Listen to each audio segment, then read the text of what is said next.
Well then guys, we have got a big story today in the world of XRP. And honestly, this is one of those developments that could end up being far more important than the price action we see day to day. Because for years now, the biggest cloud hanging over XRP hasn't actually been technology. It hasn't actually been adoption. And it hasn't even been the market. It's been regulation. Ever since the SEC sued Ripple back in 2020, XRP has basically been stuck in this strange situation where half of the world treated it like a normal cryptocurrency, while the other half treated it like a legal minefield. Exchanges delisted it, institutions avoided it, and a lot of investors simply didn't want to touch it until the regulatory situation became clearer. But now, we've just had something very interesting happen. Because according to the new guidance coming out of the regulators in the United States, XRP has now effectively been recognized as a non-security asset. And if this direction holds, it could be one of the most important steps towards full regulatory clarity that XRP has ever seen. So today, we're going to break this down properly. We're going to be talking about what this new guidance actually says, why it matters, what it means for institutions, and why this could be another major step forward for XRP adoption. Because there's a lot of noise on social media right now.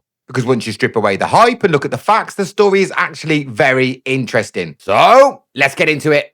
I am not a financial advisor. This video is based solely on my opinion on what I'm personally doing in this market. I also want to let you know that some of the links below and in the descriptions are affiliate links, meaning I may get a commission, but it will be at no extra cost to you. Please remember that under no circumstances will I ever contact you and ask you for investments. You can confirm all of my real social media handles in the description and also at milkshakematty.com. This content is for educational and entertainment only, and I'm not a financial advisor. Now, before we get into today's XRP story, I wanted to quickly share something with you guys because it's really exciting moment for me personally. I've actually just started a new role working with the Crypto Magazine. From this edition onwards, I'll be writing articles in every issue of the magazine, breaking down crypto news, market developments, and some of the biggest stories happening across the industry. The new edition is actually out right now, and this is the very first issue that includes one of my articles. The magazine is available across the UK in major retailers, including TJ Jones, which you might know is the new brand name for WH Smith's. But it's not just available here in the UK. The Crypto Magazine is distributed across all major English-speaking markets, including the UK, the United States, Canada, Australia, and New Zealand. Each edition reaches around 500,000 readers, which is absolutely incredible. And I'm genuinely excited to be starting this new chapter working with them. So if you're out and about and you see a copy in the shops, go and grab one and check it out. This is the latest edition right here, and inside you'll find my very first article for the magazine.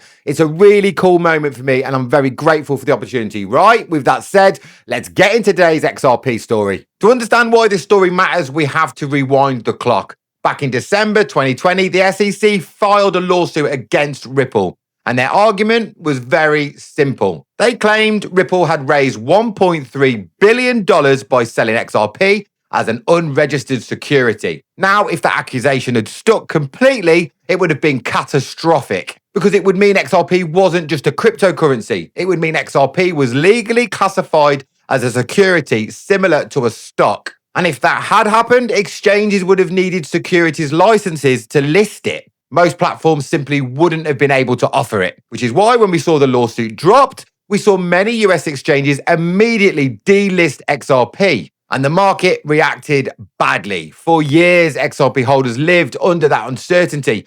But then in 2023, we got one of the most important rulings in crypto history. The federal judge ruled that XRP is not a security when traded on exchanges. And that was a massive moment because it separated two things that regulators often blur together: the asset itself and the way assets is sold. The court basically said that when everyday retail investors buy XRP on exchanges, that transition does not meet the Howey test for security, which meant XRP trading in the open market was not considered as a security transaction. That ruling alone was a huge victory for Ripple and the whole of the XRP community, but it didn't completely end the debate, because while the courts had made that distinction, regulators themselves had not yet formally aligned around that classification until now, because now we've got the new SEC guidance. The new development comes from the recent regulatory guidance around crypto asset classifications. And within that framework, XRP is effectively being treated as a non-security digital asset. In other words, regulators are now moving in the direction of recognizing what the court already established: that XRP itself is not a security. And that matters a lot, Because in the financial markets, clarity is absolutely everything. Institutions don't operate based on speculation. They operate based on legal certainty. If an asset might be classed as a security in the future, large firms would often avoid it entirely. But if the regulatory framework begins recognizing XRP as a commodity-style digital asset, that opens the door for a completely different level of participation. This is where things start to get a little bit interesting because large financial institutions operate under extremely strict regulatory frameworks.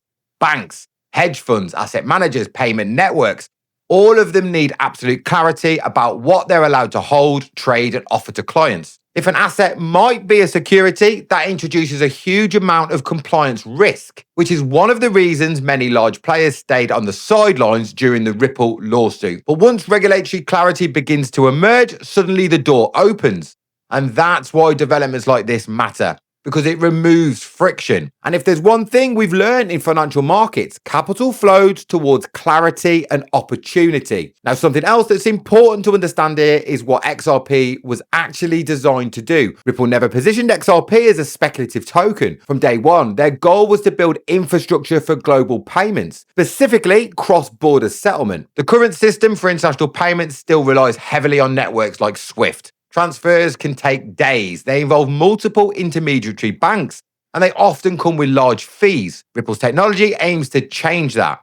Instead of funds slowly moving through correspondent banks, transactions can settle in seconds using blockchain technology. And XRP acts as the bridge asset that facilitates those transfers. This is why Ripple describes XRP as a liquidity pool. It allows value to move between currencies quickly and efficiently. So when regulators begin recognizing XRP as legitimate digital assets rather than a security, that aligns much more closely with its intended role. Now, we need to be realistic. Regulatory clarity doesn't automatically mean the price of XRP suddenly explodes tomorrow. Markets just don't work like that. But what it does do is remove a barrier. And financial markets, removing barriers often leads to new participation. More exchanges will become comfortable listing the asset. More institutions become comfortable holding it. And more financial products can be built around it. And over time, that can drive real adoption. Now, before we wrap up, I want to mention something quickly. If you're somebody who enjoys following stories like this, breaking down the markets, learning how crypto actually works, and connecting with other traders, then you should definitely check out the Crypto Wolfpack. The Crypto Wolfpack is our private crypto community. Inside the group, we've got complete beginners learning the basics all the way through to full-time traders who are actively in the markets every single day. We also run live streams 7 days a week. Some nights are focused on trading sessions. Other nights we break down the market news and macro developments. And we also run education sessions and quizzes and giveaways and community chats. It's basically a place where people can learn, trade, and have fun together in the markets. So if that sounds interesting to you, you can join using the link in the description below. Or head over to cryptowolfpack.co.uk and come and join the pack. And also don't forget, every single Friday at 7 p.m. UK time, a brand new episode of the UK Crypto Podcast goes live. On the podcast, myself and Paula Talks Crypto sit down and have a proper discussion about everything happening in the crypto world. Sometimes it's just the two of us breaking down the biggest stories of the week, and sometimes we bring on guests from across the industry. If you enjoy deeper conversations about crypto, regulation, and market psychology, you're probably going to really enjoy the podcast. I'll link the full podcast playlist at the end of this video so you can jump straight onto it. If you enjoyed this video, please make sure you hit the like button because it really helps the channel. Don't forget to subscribe if you want more crypto news and analysis and market insights. And if you want to go deeper into the markets with us, come and join the Crypto Wolfpack community. There's a link in the description below. And when this video finishes, you'll see the UK Crypto Podcast playlist somewhere above my head, so you can go and watch it straight after this. Thanks for watching. I'll see you on the next one. And remember this, the strength of the wolf is in the pack.